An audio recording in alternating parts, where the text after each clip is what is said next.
ఇయాలో 37 మంది అన్నలు సరెండర్ అయ్యారు హైదరాబాద్ లో పెద్ద పోలీస్ సార్ ముంగట. అడవిలకెళ్ళి వస్తా తుపాకులు కూడా పట్టుకొచ్చిండ్రు. ఆజాద్ పేరుతోటి సాంబయ్య నక్సలేట్లలో కలిసి 30 ఏళ్ళు దాటిందట. ముఖ్యమైన వాళ్ళు చాలా మందే ఉన్నారు లొంగిపోయిన వాళ్ళ దాంట్లో.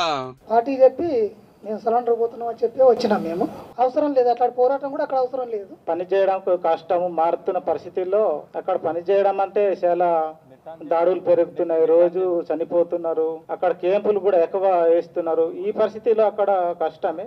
వీళ్ళు 1 వీక్ బ్యాకే మీ కస్టడీలో ఉన్నారు అన్నట్టు వార్తలు వచ్చినాయి సార్. Correct, 100% right. మాకు సంబంధించిన వరకు ఆజాద్ ఇంపార్టెంట్ మాకంటే కూడా.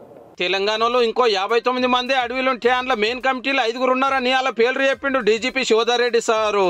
Muppalla Lakshmana Rao alias Ganapathi, Malla Raji Reddy alias Sangram, Tippiri Tirupati alias Devji, Paka Hanumanthu alias Ganesh, బడే చొక్కరావు ఎలియాస్ దామోదర్. సీనియర్ల చాలా మందికి పానం మంచిగా లేదట, ఏజ్ బార్ అయ్యిందట.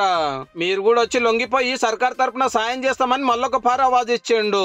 కొంతమంది మోసుకుపోవాల్సిన పరిస్థితి, వాళ్ళకున్న సమస్యల వలన, అనారోగ్య సమస్యల వలన మోసుకుపోవాల్సిన పరిస్థితి కూడా ఉందట. కాబట్టి మనం అంటున్నాం ఇంకా బయటికి రండి, తొందరగా బయటికి రండి అని చెప్తున్నాం. 11 నెలలనే 465 మంది సరెండర్ అయ్యారట మన పోలీసుల ముంగట. ఈ 37 మంది మీద 1,41,00,000 రివార్డు ఉంటే ఎవరికెంతో పైసలు ఇచ్చిర్రు ఎంబటే. Koyyada Sambaiah alias Azad Telangana state committee member 20 లక్షల రూపాయల reward. Muchaki Somda alias Erral DK SZC member 20 లక్షల రూపాయల రివార్డు ఉన్నది.